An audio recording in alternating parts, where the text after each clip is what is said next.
Bienvenidos a Sabiduría para el Corazón. Hoy vamos a comenzar a estudiar Hechos capítulo 1, versículos 6 al 8. Denominé este mensaje como La Promesa. Se cuenta que el presidente de una corporación muy importante salió de la ciudad sin previo aviso. Solo unos pocos sabían que él se había ido. Se iba por varias semanas y sabía que los vicepresidentes y el resto de los trabajadores no sabrían cómo llevar los negocios solos por tanto tiempo sin ninguna guía. Por eso, mientras volaba a su destino, escribió una extensa carta con instrucciones precisas. En la carta describió varios proyectos importantes que quería que fueran completados, clientes importantes que debían ser contactados y las operaciones regulares que debían seguir su curso en su ausencia. En cuanto llegó a su destino, envió la carta a su empresa. El presidente estuvo ausente por varios meses. Cuando regresó, mientras se estacionaba en la empresa, se dio cuenta que algo andaba mal. Las instalaciones estaban muy descuidadas. Ni siquiera habían cortado el césped. Cuando entró al lobby, la recepcionista estaba pintándose las uñas mientras el teléfono sonaba sin parar. Inmediatamente se dirigió al elevador y subió a su suite ejecutiva. Al llegar quedó asombrado ante la escena que sus ojos presenciaron. Los vicepresidentes habían convertido las oficinas en un gimnasio. Tenía de todo, desde pesas hasta mesas de billar. Los trabajadores vestían ropa casual mientras jugaban y se reían a carcajadas. Mientras se daban cuenta de la presencia del presidente, se acercaban a él. Él simplemente les preguntó: ¿recibieron mi carta? La respuesta le impactó. ¿Tu carta? Oh, sí, la recibimos. De hecho, la fotocopiamos para que cada empleado tuviese una copia. Él les preguntó entonces: ¿pero la leyeron? ¿Que si la leímos? Reunimos a toda la empresa y nos dividimos en pequeños grupos para estudiarla bien. Algunos de los trabajadores más destacados hasta se memorizaron largos fragmentos de ella. Uno incluso la memorizó por completo. Le llamamos la carta con pies. Otros han compuesto canciones con la letra de la carta. Hemos hecho camisetas y tazas con fragmentos de la misma escritos en ellas. ¡Qué carta tan increíble! ¡Qué alentadora! ¡Qué desafiante! Incluso hemos valorado la posibilidad de tomar un par de horas a la semana y reunir a todos los empleados para discutir la carta a profundidad.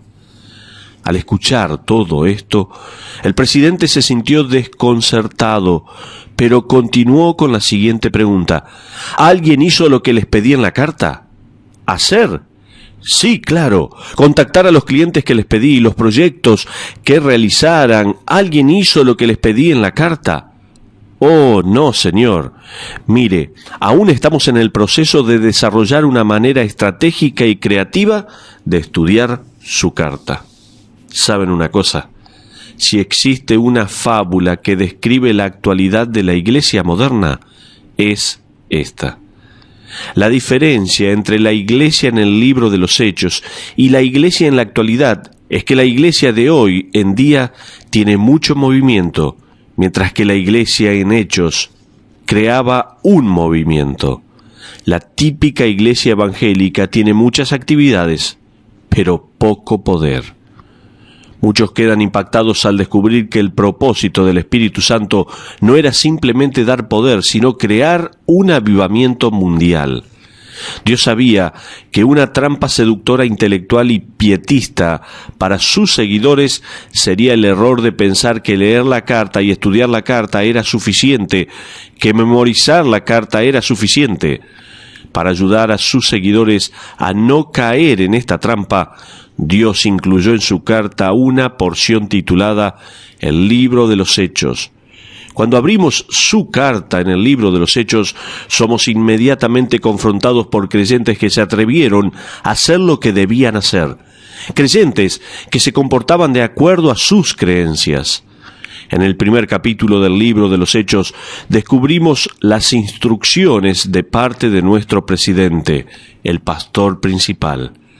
La iglesia primitiva cumplió con estas instrucciones. Vamos a ver el versículo 8 del libro de los Hechos en su primer capítulo. Dice la Biblia así: pero recibiréis poder cuando haya venido sobre vosotros el Espíritu Santo. Esta es la promesa. Ahora veamos el mandamiento. Dice: y me seréis testigos en Jerusalén, en toda Judea, en Samaria y hasta lo último de la tierra.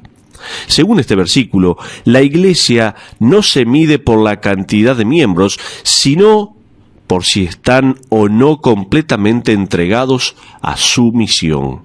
Además, la madurez de cada discípulo de Jesucristo no se basa en qué tanto ha aprendido de la Biblia, sino qué tanto ha vivido la Biblia.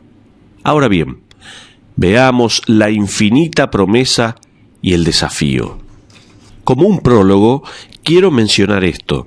En los primeros 5 versículos del capítulo 1 de Hechos, los discípulos se encuentran en diferentes lugares y están siendo instruidos por el Señor, quien se les aparecía sorpresivamente. Leemos el versículo 4 en su primera parte, donde dice: y estando juntos, les mandó que no se fueran de Jerusalén, sino que esperasen la promesa del Padre. Ahora bien, en la primera carta de Lucas a Teófilo, aprendemos que esto les fue dicho a los discípulos en una habitación donde estaban reunidos para comer. Es importante que entendamos esto.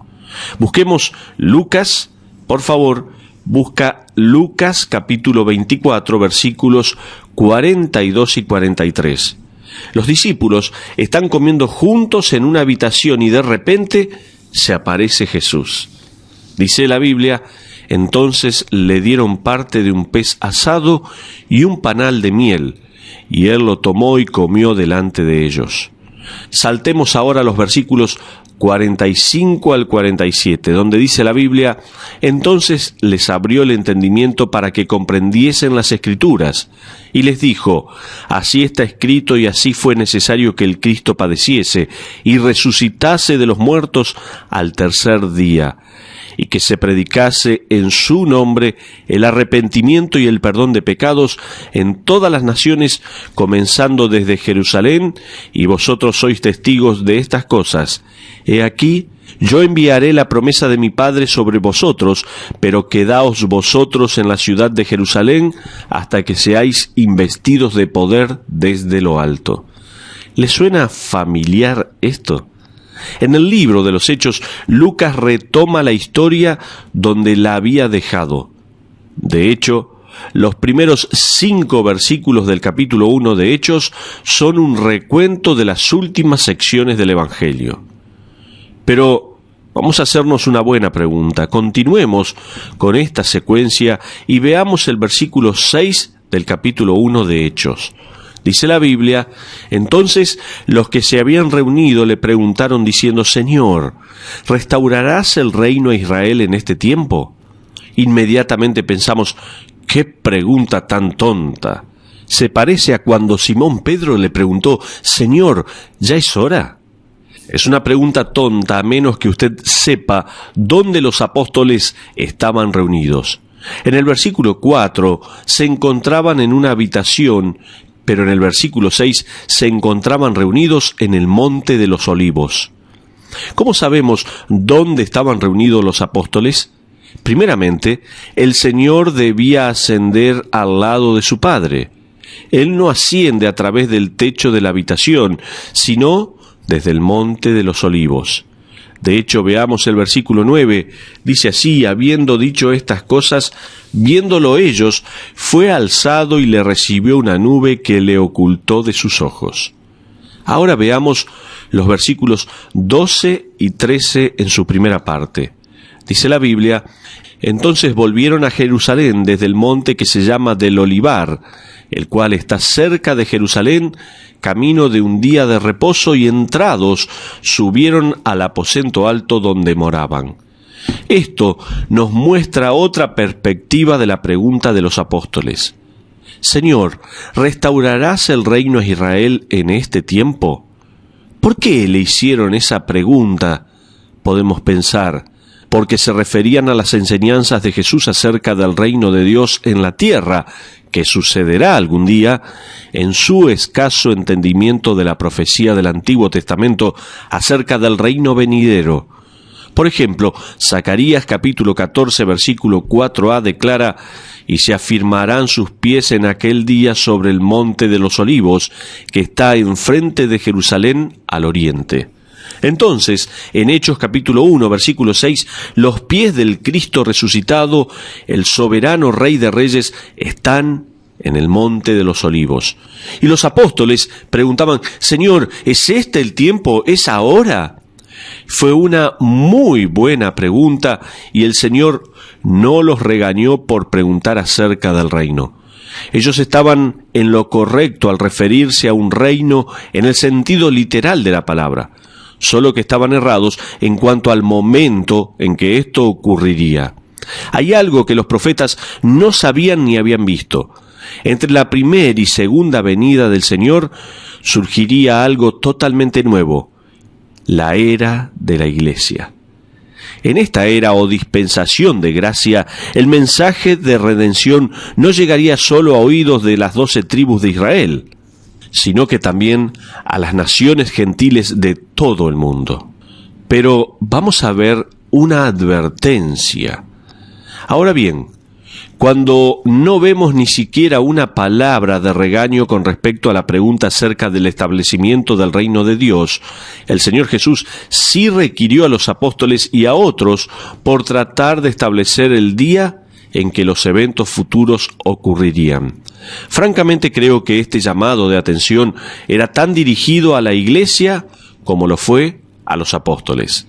La reprimenda de Jesús parece pasar desapercibida. Por ejemplo, algunas décadas más tarde, hace más o menos 1900 años, muchos tesalonicenses estaban tan convencidos que Cristo regresaría por la Iglesia que dejaron sus empleos y eventualmente dependían del sustento de otros.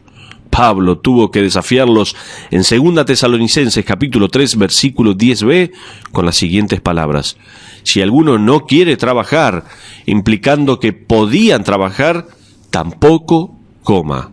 También recuerda que en la historia de los Estados Unidos, en los años 1800, los líderes de los adventistas del séptimo día fijaban las fechas de los eventos que habían de ocurrir y solo lograban desilusionarse una y otra vez. Leí alguna vez en una revista acerca de una mujer que junto a sus seguidores se encontraba en la cima de una montaña con vestidura blanca, esperando que se cumpliera la visión que le había revelado la fecha exacta en que el mundo se acabaría. También escuché a un predicador evangélico decir en su programa de televisión que el regreso de Cristo por su iglesia ocurriría entre el 2001 y el 2012. Al menos fue lo suficientemente astuto de darle un lapso de 12 años. Esto le dará más tiempo de duración a su programa de televisión, seguramente. Antes de 1988, muchos creyentes coreanos fueron amedrentados por los poderosos argumentos de un hombre que escribió un panfleto exponiendo varias razones por las que Cristo regresaría en 1988. Ellos vendieron sus propiedades, mataron a sus mascotas y muchas otras cosas. La confusión fue muy traumática y causó que los líderes de las iglesias perdieran credibilidad. El 1 de enero de 1989 dejó una estela de enojo, desilusión y desesperación. Recuerdo ese enero, cuando juntos como iglesia tomamos tiempo en el servicio para orar por los hermanos coreanos, quienes habían ignorado este principio del libro de los Hechos, capítulo 1, versículo 7. Lo único que podemos decir con certeza acerca del tiempo del rapto de la iglesia es: el Señor no vino por su iglesia ayer, pero puede venir hoy. Mientras que podemos determinar la verdad de eventos proféticos, no podemos determinar el tiempo en que dichos eventos han de ocurrir. Tenga muy en claro y presente este concepto. Esa es solo potestad del Padre. La buena noticia es que Él ya sabe cuándo ocurrirá el rapto. Él ya sabe quién es el anticristo. Él también sabe si la marca de la bestia es un tatuaje o una tarjeta de débito o el número de una tarjeta de crédito o una marca en la frente. Él ya sabe cuándo el reinado de Cristo en la tierra ocurrirá. Él ya sabe la fecha en que destruirá el planeta Tierra con fuego, como aprendemos en el libro de Apocalipsis, y cuándo creará un cielo nuevo y una tierra nueva que usted y yo, como creyentes, disfrutaremos por la eternidad. Vamos a ver ahora el poder. Es reconfortante saber que, según el versículo 7 de Hechos 1, el Padre tiene el control y autoridad absoluta sobre estos increíbles eventos. ¿Sería posible que usted como cristiano dejara que nuestro Padre tuviera, aunque sea un poquito de control sobre los eventos de su vida? ¿Es mucho pedir? Me gusta la historia de una señora que fue a ver a G. Campbell Morgan, uno de mis expositores favoritos de la pasada generación. Esta señora se le acercó después de escuchar uno de sus mensajes y le preguntó: «Doctor Morgan, ¿usted cree que Dios se interesa en mis pequeños problemas?» Él le preguntó: «Señora, ¿usted cree que alguno de sus problemas es grande para Dios?» Qué gran consuelo para los discípulos, quienes pronto atravesarían fuertes persecuciones, escuchar que el Padre había determinado la época de la historia y del futuro y que sólo Él controla el tiempo con su absoluto poder y autoridad. Él decía: «Pero recibiréis poder». Ahora bien, la parte más emocionante se encuentra desde el versículo 7 hasta la primera palabra del versículo 8. Vamos a leerlo, por favor. «No os toca a vosotros saber los tiempos o las sazones que el Padre puso en su sola potestad. Pero», la palabra pero en el idioma original es allá, que traducido es de lo contrario. En otras palabras, no les toca conocer la fecha de eventos futuros, pero sí deben conocer algo más, de lo contrario. Tengo algo para satisfacer sus mentes, algo que sí les puedo anticipar. Jesús nos dijo sobre la promesa, versículo 8, «Pero recibiréis poder». El versículo está en un tiempo futuro y no tengo dudas que ni aún uno de los discípulos, incluyendo Simón Pedro, se preguntó: ¿para qué necesitamos eso? ¿Ya estamos listos? No. La verdad del asunto fue y sigue siendo que, alejados del poder del Espíritu, no podemos cumplir con el resto del versículo.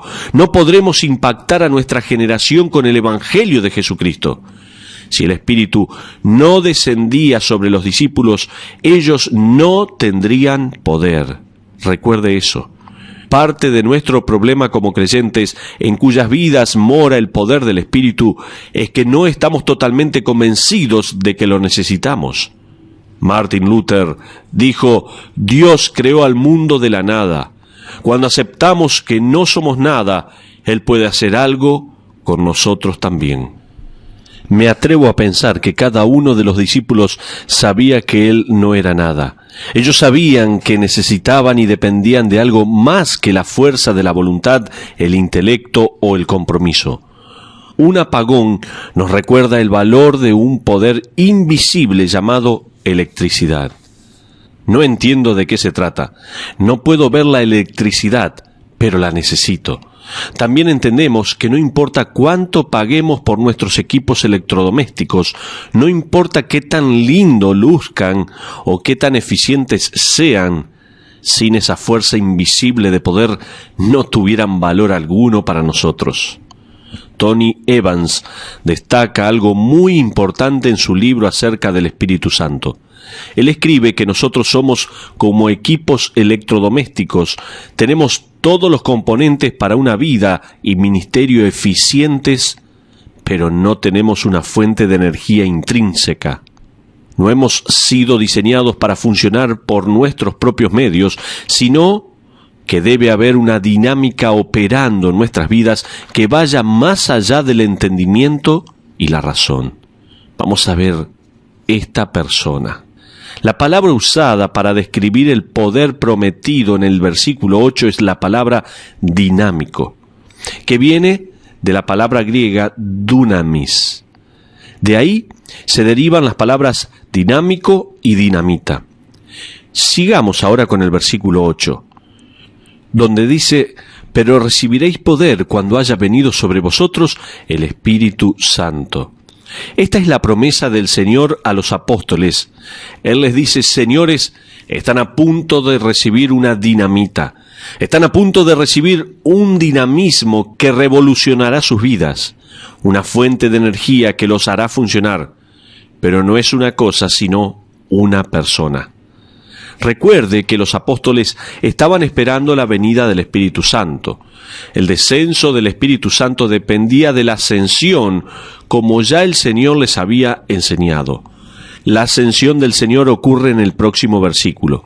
El descenso del Espíritu se reporta en el próximo capítulo. La venida del Espíritu Santo por la que esperaban los apóstoles es lo mismo que ahora nosotros experimentamos en el momento que recibimos a Cristo. Pablo escribió a los Corintios en 1 de Corintios capítulo 12 versículo 13 en su primera parte, y él dice: porque por un solo espíritu fuimos todos bautizados en un cuerpo. Esto no es el resultado de una espiritualidad, ya que muchos en esa congregación eran divisivos y carnales. De hecho, si ponemos estos discípulos a prueba, descubrimos que ellos recibieron el Espíritu Santo a pesar de su entendimiento, a pesar de su educación, a pesar de sus fracasos también. El Dios de gracia les dio a estos hombres ordinarios el Espíritu Santo para que ellos, al igual que nosotros, pudieran cumplir su mandato. Ahora bien, escúcheme con atención.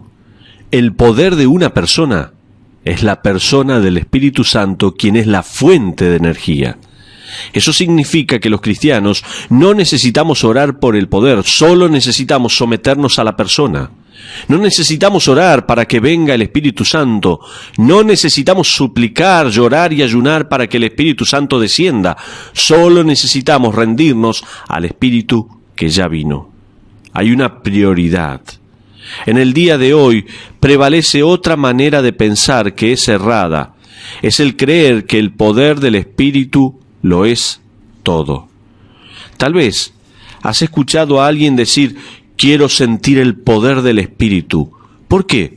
Porque quiero experimentar ciertos dones, o porque quiero ser victorioso, o porque quiero ser sanado. De hecho, el versículo 8 no tiene un punto final después de la palabra santo.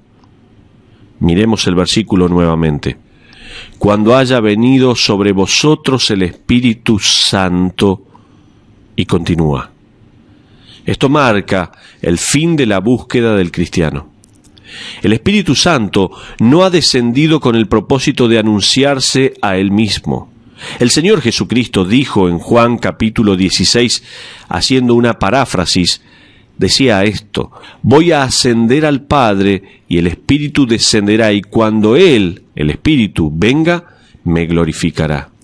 Esto no quiere decir que el Espíritu de Dios sea menos importante que el Hijo de Dios. No. Ellos son igualmente Dios. No tienen nada que ver con la esencia, sino con la función, y la función del Espíritu Santo sería primeramente exaltar al Señor. En otras palabras, el Espíritu Santo se convertiría en la agencia de publicidad del ministerio redentor del Señor Jesucristo. Me impresiona el hecho de pensar que en el mundo de los comerciales de hoy en día, el objetivo no es destacar a la agencia de publicidad, sino exaltar el producto. De hecho, si el comercial es muy bueno, se te grabará el nombre del producto en la mente, no el nombre de la agencia que produjo el comercial. Hay movimientos hoy en día que están enfocados en el Espíritu Santo, enamorados del Espíritu Santo, enfocados en experimentar el Espíritu Santo, rogando para que descienda el Espíritu Santo, pidiendo una relación especial con el Espíritu Santo. Estos han perdido el enfoque. El foco, o mejor dicho, la prioridad la encontramos en la mitad del versículo 8 que dice: y me seréis testigos. El Espíritu de Dios ha venido para que tengamos poder para poder testificar a otros. Recuerda esto. Veamos el versículo 8 completamente. Dice así: pero recibiréis poder cuando haya venido sobre vosotros el Espíritu Santo. Y una traducción expandida diría: y como resultado, continuamos el versículo, me seréis testigos en Jerusalén, en toda Judea, en Samaria y hasta lo último de la tierra. En nuestra próxima edición estudiaremos la prioridad y el plan de este anuncio publicitario. Los recuentos de Lucas nos trasladarán a una escena de un juicio y descubriremos por qué el Señor Jesús no nos nombró sus abogados, ni jurado ni juez. En la sala de la corte de la historia de la humanidad somos llamados a ser testigos. Pero como conclusión, permítame concluir leyendo un fragmento de un escrito de un estadista griego llamado Arístides. Él no era cristiano, pero escribió acerca de los cristianos en su obra titulada La Apología de Arístides. Él decía esto, escucha bien: los cristianos persuaden a otros a convertirse al cristianismo mediante el amor que les demuestran, y cuando se convierten, sin hacer distinciones, los llaman hermanos. No adoran dioses ajenos y caminan en humildad y amabilidad. Y si hubiere entre ellos un pobre y necesitado, ayunan 2 o 3 días para suplir al necesitado con la comida necesaria. Están dispuestos a dar sus vidas por Cristo, pues guardan con firmeza sus mandamientos, viviendo santa y justamente, según se lo ordenó el Señor Dios, dándole gracias en todo momento por toda comida y bebida y por los demás bienes. Y si el justo abandona este mundo, se regocijan y agradecen a Dios y se refieren al cuerpo como si estuviera trasladado de un lugar a otro. Estas son, oh emperador, sus leyes. Por lo tanto, desde el primer siglo hasta el siglo XX, el desafío continúa, queridos hermanos. Al ser nacidos de nuevo en la familia de Dios por medio de la fe en el Señor Jesucristo, al haber recibido a la persona y el poder del Espíritu Santo en el momento de la conversión, al haber recibido la carta del presidente, el líder de nuestra vida y nuestra fe, la misma pregunta nos es hecha. ¿Estamos simplemente estudiándola, memorizándola y disfrutándola? ¿O estamos viviéndola, caminando en ella y haciendo lo que la carta de nuestro líder nos indica? ¿Estamos realmente nosotros comprometidos a cumplir la palabra de Dios? ¿A vivir la palabra de Dios? Ojalá que así sea. Ojalá que cada uno de nosotros valoremos lo que es la Biblia y podamos vivir de acuerdo a ella. Le espero en nuestro próximo estudio de Sabiduría para el Corazón. Que Dios le bendiga.